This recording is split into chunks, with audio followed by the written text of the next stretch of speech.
Thank you for coming today. I am accompanied by the Minister of Health and Social Care, who is well known to you all, and Dr Allinson, the Minister for Education, Sport and Culture. We also have with us Dr Rosalind Ranson, Medical Director of the Department of Health and Social Care. I am grateful to the Health Minister for speaking to you this morning and taking you through the details of the island's first confirmed case. We have been reassured that the patient and their family are doing well. I, however, need to inform you that we now have a second case confirmed. Once again, this is an Isle of Man resident who has recently returned to the island from the United Kingdom. I cannot share any further details with you at this stage. This is a difficult moment for the Isle of Man, for all of us. I know this is causing worry for everyone out there. From the start, we have said that it would likely to be a fast-moving process. Whilst we had no confirmed cases on the island, I wanted people to be able to prepare themselves and benefit from those last days of normality before what could be a long period that will be far from normal. Most importantly, as the Minister said this morning, I wanted to give our healthcare professionals the space to ensure we were as ready as possible. I visited the COVID 111 centre and the mobile testing centre this morning. The volume of work people are dealing with there is immense, and I would again like to offer my personal thanks to all of them for the job they are doing under difficult circumstances. The situation has changed.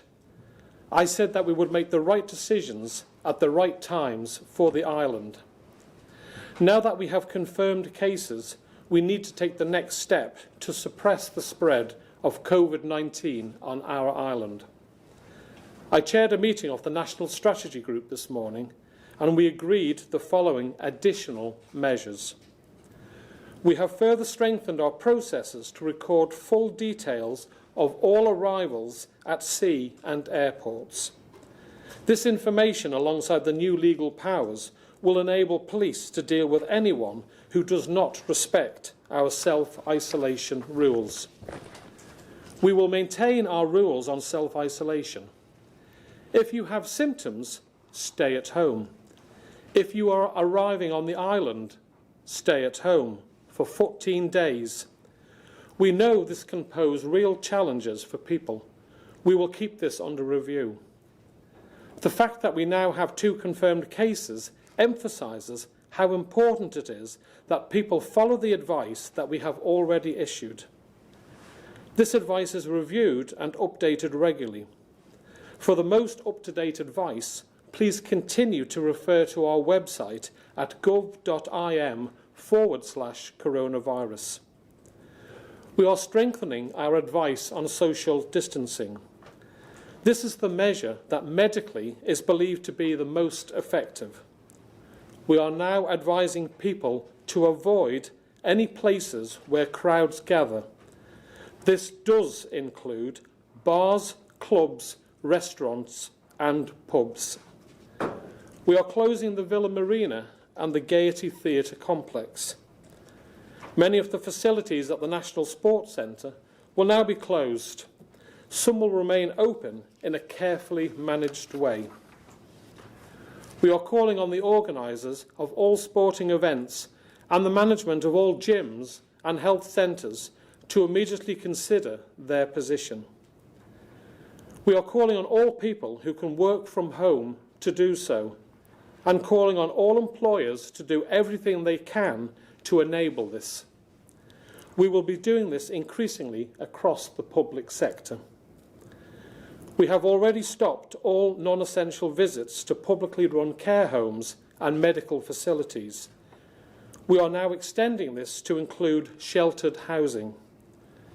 We would advise facilities in the private sector to do the same. I know that many already are.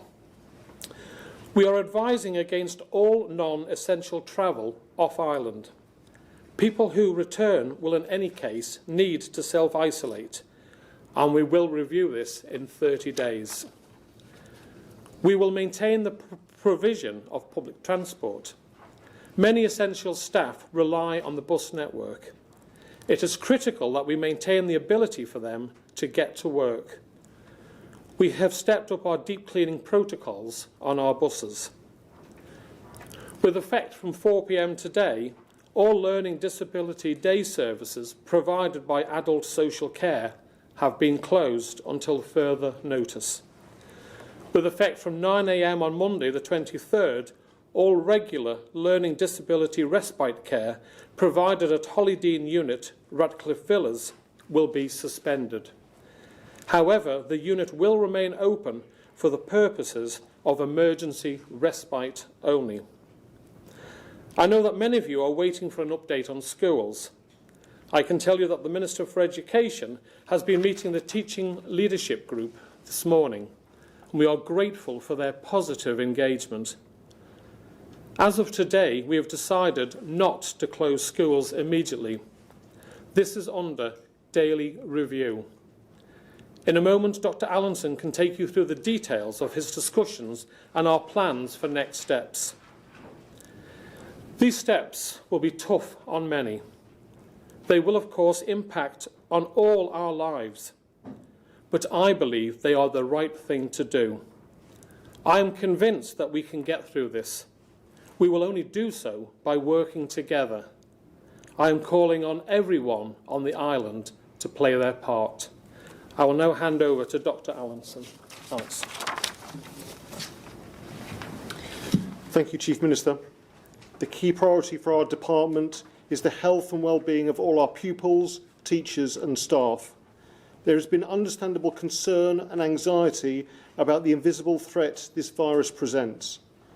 This week, I've been meeting with the head teachers and teacher union representatives to brief them on the facts, listen to their views and experiences, and work together to plan for all possibilities. We are not closing all the schools on our island. Those parents worried about their children who wish to withdraw them from school can do so without any sanction. Those teachers who may be more at risk from the virus due to pregnancy, age or underlying serious medical conditions will be advised to speak to their line managers, avoid direct contact with classes and, if necessary, work from home. Plans are already underway to provide far more education for pupils online and ensure they have access to these resources. Plans are also being drawn up to deal with any immediate staff shortages. In the event that we need to close schools, it is our intention to keep the doors open for the children of key workers who keep our health service, emergency services and education system running. We will also prioritise those vulnerable children who rely on our schools for meals and support. We will encourage all students due to sit exams to continue studying, consolidate their knowledge, and have already discussed how they will be assessed by the relevant exam boards. This is a challenging time for all our staff and students who share our anxieties about the pandemic. Our teachers have shown their commitment and dedication to this island, and by working together, we can adapt and overcome the challenges today and in the weeks to come. Thank you. Thank you, Alex. I will now take questions from the media. Tim, would you like to go first?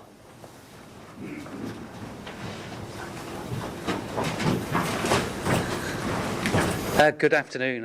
Obviously, I think thoughts with the two people in two cases that we know of, and we obviously wish them all the very best and a speedy and full recovery as soon as possible.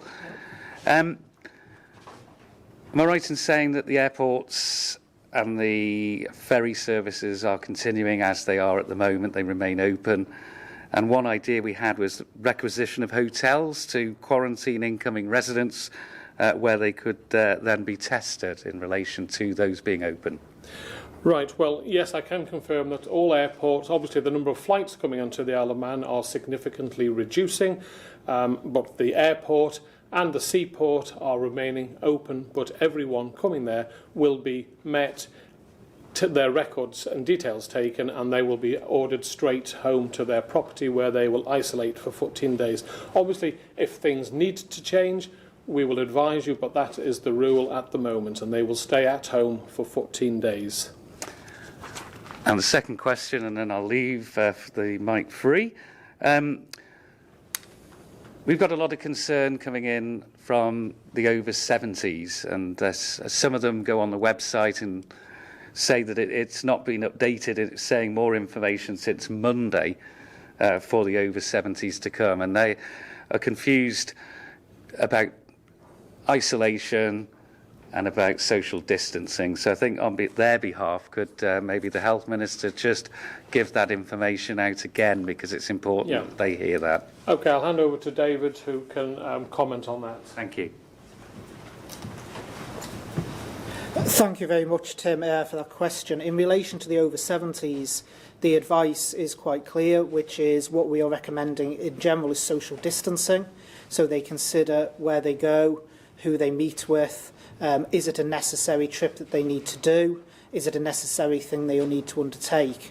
In relation to self-isolation, what we have suggested is those in the more vulnerable category that have underlying health conditions, they may decide that for them the best thing to do is self-isolation. But the general advice is for them to exercise social distancing. The Chief Minister has already announced today various measures that will help with social distancing, and that is what we are advising at this point. That is what it is for the over 70s. OK, Paul. Last night at 9 o'clock, social media went live with the first recorded case here on the Isle of Man. 2 hours later, there was a press release. The social media came down. I'm not clear, and I don't think the public are very clear, what happened last night. Was it driven by social media breaking the news that there was a case, or was it, in fact, just you were very late getting a press release out? And did it actually happen earlier in the day? When did you actually know that that was a live case that is proved positive? And do we have confidence in what you're telling us? I mean, are you being as totally transparent as you possibly can? And I know, David, you are, and that's why I've asked that question, because I think the public deserve to know exactly what happened, and maybe you can add to that. OK, well, I'll bring David in to give any further details, but obviously after we had had our press release, a report came back to Nobles Hospital saying that we did have a case. Public Health then contacted the patient to advise them that their report had come back as positive. They then took the decision themselves as an individual to make a posting. We then had to react to that. That was the chain of events. But David, is there anything you'd like to add to that? Yes, I can. Yes, thank you very much, Chief Minister. I can categorically say we did not know at the time of the press conference yesterday. I was called back into the Cabinet office at, I think it was about 6:30 yesterday, to be informed that we had the first case. We went out last night. We could have left it to the press conference in my statement this morning. We decided we needed to be open and honest about this and get it out to the island population as early as possible. That is why we went for a press release last night. The individuals concerned, unfortunately, decided to take to social media. Paul, you mentioned about the post getting taken down. The one thing I will categorically say is that was not on the instruction of anyone. That was a decision of the individual to do so. It is unfortunate because, obviously, patient confidentiality we take seriously. We're limited in what we can tell you about the individual cases, but obviously there's nothing we can do if individuals decide to go and put that information out themselves. And just as a side to that one question still... Is this your second question? Well, OK, my second question, I better use it wisely. Well, I'll still go with it. I mean, the actual update, not good, was it, on the website? I mean, at 6 o'clock this morning, when it was finally sort of had an update, it was still saying there was no positive cases. You're telling people to go to your website. You're telling us to have confidence in what you're telling the public, and it wasn't showing it. I mean, you're aware of that. I know you. We had put the information out via press release late at night to every single media outlet on the island. Manx Radio, I think, had it up within minutes of receiving it. The information was out there, as were other news networks as well. Energy was reporting it, 3FM was reporting it very, very quickly. PMC-TV was well. and across the board. So exactly. So the information was there, and it was the fact that it wasn't on this mega site that we were told to all look at. Your slash coronas. That's what. Well, obviously, you've got more time on your hands than a lot of people to be going on at that time of night. What I would state very clearly is we've been open and transparent about this. We got the information out as quickly as we possibly could in a controlled way, because we needed, obviously, with patient confidentiality, to work out what we could tell you guys, and what information we could put out to the public. And the crucial thing was that we got it out at the earliest opportunity. We did not wait, as we could have done, to my statement this morning. We decided we wanted to be out there as soon as we knew the news. Thank you. 3FM next, please. Leanne Cook from 3FM. Hello, Leanne. My question, Chief Minister, is just for anyone, if they know someone who's breaching self-isolation guidelines, who it is exactly that they should get in touch with. Right. David, from a public health point of view, do you want to comment on that, or is it to the police directly? I would say to the police. Okay. And my second question then, would it perhaps be something that you consider to set up a hotline like the 111 COVID-19 hotline so police aren't inundated with calls? Yes, that's something we're looking at, because I know the police have had a lot of calls. Obviously, we had a publicised case this morning where somebody was arrested. That was an unusual case. It wasn't a local person, but we will look into that. So thank you very much for that. You were next.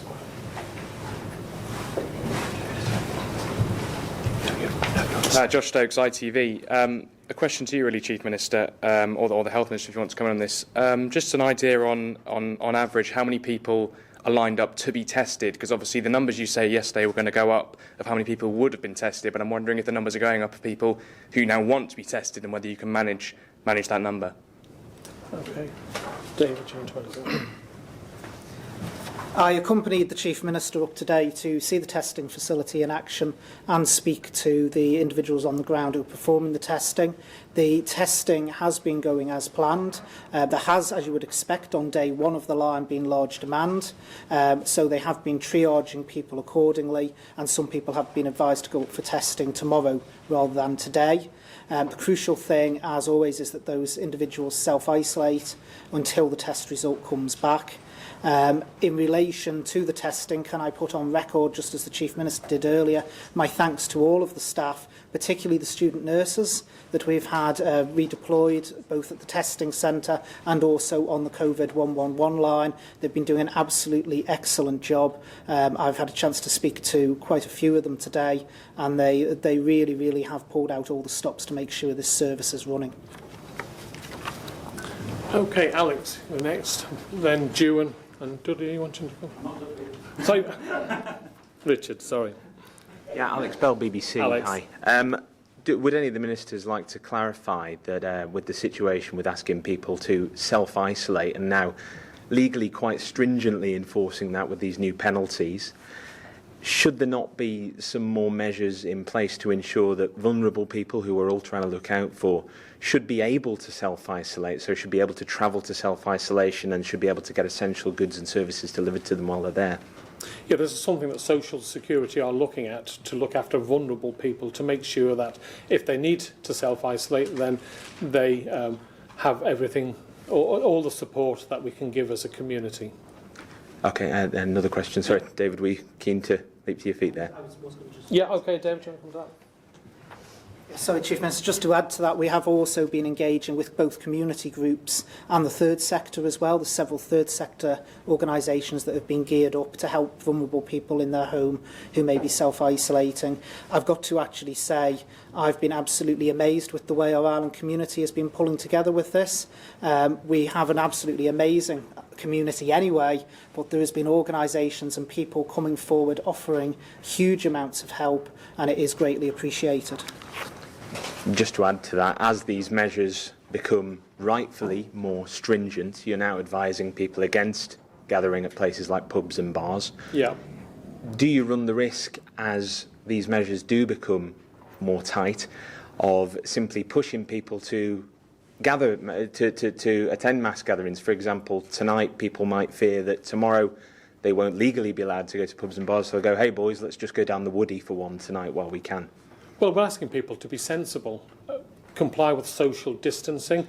We have brought these rules. There's a set criteria for when you bring in these rules and regulations. It's in everyone's interest now to comply with the rules. We are saying to people that you should not go to pubs, clubs, restaurants. We're closing down our theatres and our Villa Marina, etc. People need to be sensible about this. We have given advice. We are bringing in rules and regulations that everyone needs to comply with. If they have any concerns about what those rules are or how they should self-isolate, then if they go onto our website, they will see that. Okay, Dewan, I'm only allowing each area 2, and you've had yours. So, Dewan, you were next for energy, and then Richard from our beloved newspapers. Thank you, Chief Minister. I know you've got nobody from Treasury here, but I'd like to ask you, you might know the answer. There's a lot of fear in the business community at the moment. They are mindful that DFE are working on aid packages. What discussions have taken place over business rates? Because obviously businesses here are seeing what's happening, the package of measures in the UK, and business rates are a very heavy tax on businesses. Has there been discussions with the various local authorities who collect these rates as to whether there's going to be an abolition of any of these rates going forward this year? Well, I'm not going to give specific details, June. Obviously, the Treasury Minister and the Minister for Enterprise and their teams have been working non-stop to come up with a package that they will be announcing on Monday to all of you. So that's something that we feel will be very comprehensive, but we've got to wait till that on Monday. Obviously, it's a significant amount of money. We've got to get this right. So you will all be advised and invited to that presentation from the Treasury Minister and the Minister for Enterprise on Monday. Okay, that was the question I wanted. Okay, any more? You have Richard, and my apologies for referring to your illustrious father, who I had the honour of working with. Yes, I wondered if we can talk about ventilators, maybe the Health Minister or yourself. I know we've said that 6 ventilators are at hospital and they don't think there are any plans for any more. I mean, the UK is apparently trying to create another 20,000 of them, and we've certainly had concern that that won't be enough, 6 ventilators on the island. And as part of that, we've also heard fears, and I hope you can dispel them on the record, that they will be rationed so that the elderly would not get access to the ventilators. So it depends on how old they are. Okay, David, I think we'll let you answer that one. Yes. Thank you, Chief Minister. In relation to ventilation, and I'll bring Rosalind in a minute to speak a bit more about those that may require it. We are part of NHS supply chain. The UK is undertaking, quite rightly as you said, Richard, a huge drive. That's not the case that we are not looking to get more. We are engaging with NHS supply because unlike Jersey and Guernsey that are completely separate, we can use them to help piggyback off what they're doing in the UK. So I just want to allay the fears that we're just saying what we've got is what we've got and we're not looking at other options. I would also like to say we've been contacted by several companies today as well who have arms on Ireland and even off Ireland that have offered help and support for us in that area, and all of those proposals will be looked at. So we are looking at getting more then? So it is not the case that we're simply saying what we have is what we have and we're not going to prepare for that contingency. We most certainly are. In terms of rationing for elderly people? In terms of rationing, we are not in any way at that stage. I would imagine that has come about because in some countries where they most certainly have seen peaks, and I'm sure Rosalind will come in a bit more on this, particularly Italy, there have had to be literally life and death decisions made based on someone's survival factor. We most certainly are not at that stage, and we are doing everything in our power to make sure that we don't end up in that stage. That's why we have announced the package of measures that we have done this week, is to make sure that we put the island in the best position that we possibly can, and we don't necessarily go down the same route as other countries. Rosalind, can I invite you in? Thank you. We are limited on the island for the number of ventilators that we have. So currently there are 6, but there are already plans to try and increase that capacity. And at the moment we have a capacity of 10, but that's with making adjustments and ventilating, still using ventilation, but closing down our elective theatres, which is what we did on Friday afternoon. So there are plans to consider how we're going to meet the demand, and that obviously we're doing a huge amount of work at Nobles to meet what the demand from the public. what we really want to emphasise is the importance of the advice, which is self-isolation, social distancing, and washing your hands. It's incredibly important. We have the slight advantage of seeing what's happened across Europe and across the world, only that we can model and anticipate what we are going to encounter. So that is why we're taking it so seriously. And it's a really important message for the public, because actually it's the public that are going to influence the spread of this disease. So it's a virus that we haven't encountered before, and that's why it spreads rapidly. So that is the seriousness of this is related to our limited capacity, because we are an island, we have limited staff.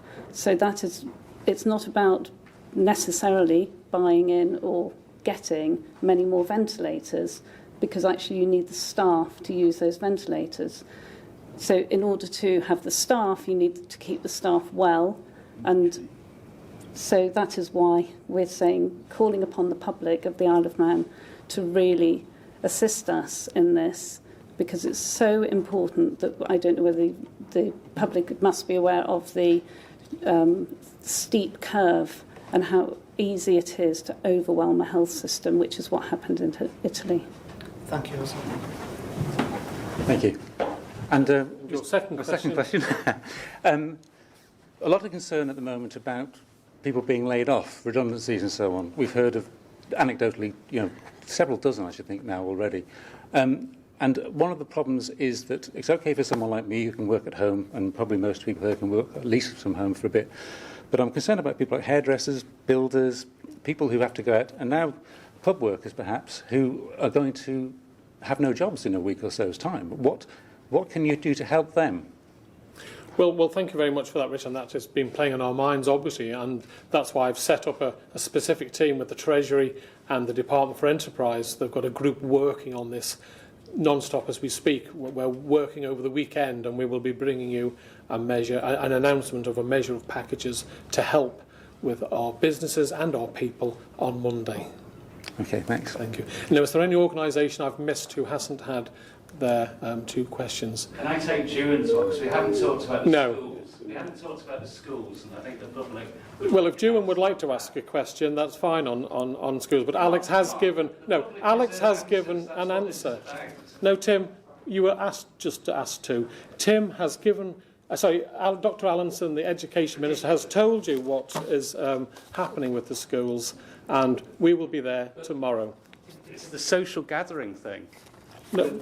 All we're saying pubs, everywhere else is closed, but the schools are now the biggest social gathering that we have. We are taking advice, and you have been told by the doctor what the latest thinking of the schools. We have said if it needs to change, it will be changing daily, and we will give you updates. There's nothing more to add on that. Thank you.